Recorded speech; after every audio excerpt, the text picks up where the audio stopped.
Welcome बच्चों। आज हम अपनी पुस्तिका का पाठ 6 पढ़ेंगे जो कि है समास। पहले हम जानते हैं क्या कहता है पाठ। समास क्या है, समास कौन कौन से हैं, समास का व्याकरण में क्या महत्व है, समास का विग्रह कैसे किया जाता है। आइए इस पाठ को पढ़कर जानते हैं। उससे पहले आओ चर्चा करते हैं हमारी दिनचर्या में आने वाले समास कौन कौन से हैं। अपने मित्रों से चर्चा कीजिए। यहाँ हमको एक चित्र दिया गया है। दिए गए चित्र में नीलकंठ एक समास है। समास शब्द दो शब्दों सम प्लस आस से मिलकर बना है, जिसका अर्थ है सम यानी कि परस्पर तथा आस यानी कि बैठना। दूसरे शब्दों में कहें तो दो शब्दों को अच्छी तरह से आसपास बिठाना ही समास है। शब्दों का निर्माण कई तरीकों से होता है। कुछ उपसर्ग प्रत्यय से जुड़कर बनते हैं तो कुछ संधि से बनते हैं। समास ऐसे वाक्यांश होते हैं जिनकी रचना दो शब्दों से होती है, जिनमें आपस में संबंध होता है या होने की संभावना होती है। जैसे चार राहों का समूह यानी कि चौराहा। अब हम देखेंगे समास की परिभाषा। दो या दो से अधिक शब्दों के मेल से बने हुए सार्थक एवं संक्षिप्त शब्द को समास कहते हैं। कुछ समास यहाँ दिए गए हैं, इनको पढ़ते हैं। पहला है स्वर्ग को प्राप्त यानी कि स्वर्ग प्राप्त, प्रजा का पति यानी कि प्रजापति, रेखा से अंकित यानी कि रेखांकित। अगला है ग्रह प्रवेश यानी कि ग्रह में प्रवेश। अगला है तिरंगा यानी कि तीन रंगों का समाहार। अगला है शताब्दी यानी कि शत माने 100, अब्दों यानी कि वर्षों का समूह। अब हम जानते हैं समस्त पद क्या होता है। समस्त पद समास के नियमों से बना होता है। इसे समासिक शब्द भी कहते हैं। इनमें दो पद होते हैं। पहले शब्द को पूर्व पद एवं दूसरे शब्द को उत्तर पद कहते हैं। नवरत्न अर्थात 9 रत्नों का समूह में पहले में पूर्व पद और उत्तर पद दोनों है, अतः नवरत्न समस्त पद है। अब हम जानेंगे समास विग्रह के बारे में। समस्त पदों को अलग अलग करने की विधि को समास विग्रह कहते हैं। जैसे त्रिवेणी का विग्रह समास के मुख्य रूप से 6 भेद होते हैं। पहला है तत्पुरुष समास, दूसरा है द्विगु समास, तीसरा द्वंद्व समास, चौथा अव्ययी भाव समास, पांचवा कर्मधारय समास और छठा है बहुव्रीहि समास। एक एक करके हम इनके बारे में पढ़ेंगे। पहला है तत्पुरुष समास। जिस समस्त पद का पूर्व पद गौड़ यानी कि कम महत्वपूर्ण हो और उत्तर पद प्रधान हो तो उसे तत्पुरुष समास कहते हैं। जैसे तत्पुरुष समास में समस्त पद का विग्रह करने के लिए कारक चिन्हों का प्रयोग होता है, जैसे का, से, पर आदि। समस्त पद में इसका लोप हो जाता है। यहाँ कुछ उदाहरण दिए गए हैं। पहले में हमको समस्त पद दिया गया है और दूसरे में हमको समास विग्रह दिया गया है। एक एक करके इनको पढ़ते हैं। पहला है यश प्राप्त यानी कि यश को प्राप्त। दूसरा है गुण युक्त यानी कि गुण से युक्त। पाठशाला यानी कि पाठ के लिए शाला। अगला है लक्ष्यहीन यानी कि लक्ष्य से हीन। अगला है पवन पुत्र यानी कि पवन का पुत्र। अगला है घुड़सवार यानी कि घोड़े पर सवार। अब हम पढ़ेंगे द्विगु समास के बारे में। जिस समस्त पद में पूर्व पद संख्यावाचक होता है और समस्त पद में किसी समूह का बोध होता है, उसे द्विगु समास कहते हैं। इसके विग्रह में समूह या समाहार शब्द का प्रयोग होता है। यहाँ हमें दो चित्र दिए गए हैं। पहला है 3 रंगों का समूह यानी कि तिरंगा और दूसरा है 3 कोणों का समूह यानी कि त्रिकोण।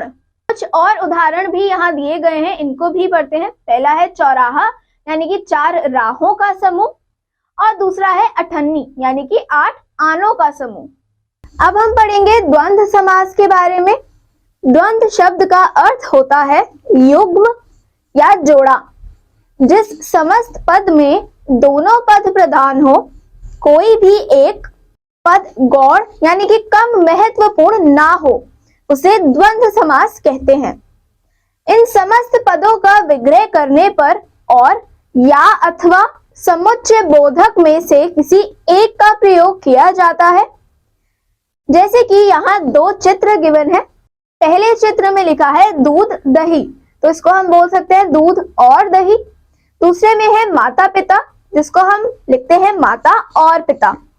कुछ और उदाहरण देखते हैं अब इसके। पहला है पाप पुण्य, यानी कि पाप और पुण्य।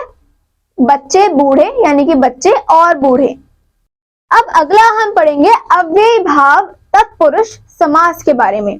जिस समस्त पद का पहला पद अव्यय हो तथा मुख्य या प्रधान हो एवं समस्त पद क्रिया विशेषण का काम करे, तो उसे अव्ययी भाव समास कहते हैं।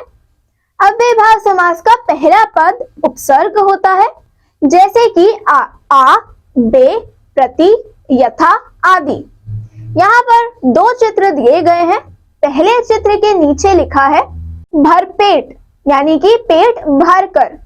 दूसरे चित्र के नीचे लिखा है रातों रात, यानी कि रात ही रात में। कुछ और उदाहरण देखते हैं इसके।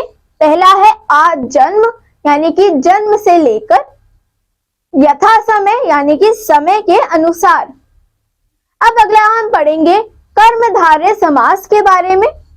जिस समास के समस्त पद में दूसरा पद प्रधान हो तथा दोनों पद में विशेषण विशेष्य अथवा उपमेय उपमान का संबंध होता है, उसे कर्मधारय समास कहते हैं। जैसे यहाँ पर दो चित्र दिए गए हैं। पहले चित्र के नीचे लिखा है महाजन, यानी कि महान है जो जन। दूसरे चित्र के नीचे लिखा है लाल टोपी, यानी कि लाल है जो टोपी। दिए गए उदाहरणों में जन और टोपी प्रधान है। दोनों पद में विशेषण विशेष्य तथा उपमेय उपमान का संबंध है। यह कर्मधारय समास है।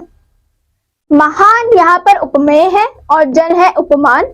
ऐसे ही लाल विशेषण है और टोपी है विशेष्य। कुछ और उदाहरण देखते हैं इसके। पहला है अधपका, यानी कि आधा है जो पका। दूसरा है घनश्याम, यानी कि घन यानी कि बादल के समान, श्याम यानी कि काला। अगला है बहुव्रीहि समास। जिस समस्त पद में दोनों ही पद गौण होते हैं और ये दोनों मिलकर किसी तीसरे पद के विषय में बताते हैं और वह तीसरा पद ही प्रधान होता है, उसे बहुव्रीहि समास कहते हैं। जैसे कि चंद्रशेखर, इसका अर्थ है चांद है शिखर पर जिसके, अर्थात शिव। दूसरा है वीणा पाड़ी, वीणा है पाड़ी या हाथ में जिसके, अर्थात सरस्वती। बहुत से शब्द कर्मधारय और बहुव्रीहि दोनों समास के अंतर्गत आते हैं। जैसे महावीर, यानी कि महान वीर, या हम बोल सकते हैं महान है जो वीर, अर्थात हनुमान। दूसरा उदाहरण है कमल नयन, यानी कि कमल जैसे नयन, या हम बोल सकते हैं कमल जैसे नयन है जिसके, अर्थात राम। तो इन दोनों उदाहरण में ऊपर वाली जो चीजें हैं वो कर्मधारय समास है और नीचे वाले जो हैं वो बहुव्रीहि समास है। अब हम जानेंगे द्विगु और बहुव्रीहि समास में अंतर। बहुव्रीहि समास में भी बहुत सारे पद संख्यावाची होते हैं, जिसमें द्विगु समास का भ्रम हो सकता है। इसलिए यह स्पष्ट होना चाहिए कि द्विगु समास का पहला पद संख्यावाचक विशेषण तथा दूसरा पद विशेष्य होता है, लेकिन बहुव्रीहि समास में समस्त पद किसी अन्य संज्ञा के लिए विशेषण का काम करता है। कुछ उदाहरण देखते हैं। पहला है बारहसिंघा। इसका अर्थ है बारहसिंघा, यानी कि 12 सींगों का समूह। यहाँ पर यह द्विगु समास है। हम इसको 12 है सींग जिसके, अर्थात एक विशेष जानवर, ये भी कह सकते हैं। यहाँ पर यह होगा बहुव्रीहि समास। अगला है चतुर्भुज, यानी कि 4 भुजाओं का समूह। यहाँ पर यह है द्विगु समास। हम इसको 4 भुजाएं हैं जिसकी, अर्थात विष्णु भी कह सकते हैं। यहाँ पर ये होगा बहुव्रीहि समास। तो इस पाठ में हमने सीखा जिस समस्त पद का पूर्ण पद गौड़ यानी कि कम महत्वपूर्ण हो और उत्तर पद प्रधान हो उसे तत्पुरुष समास कहते हैं।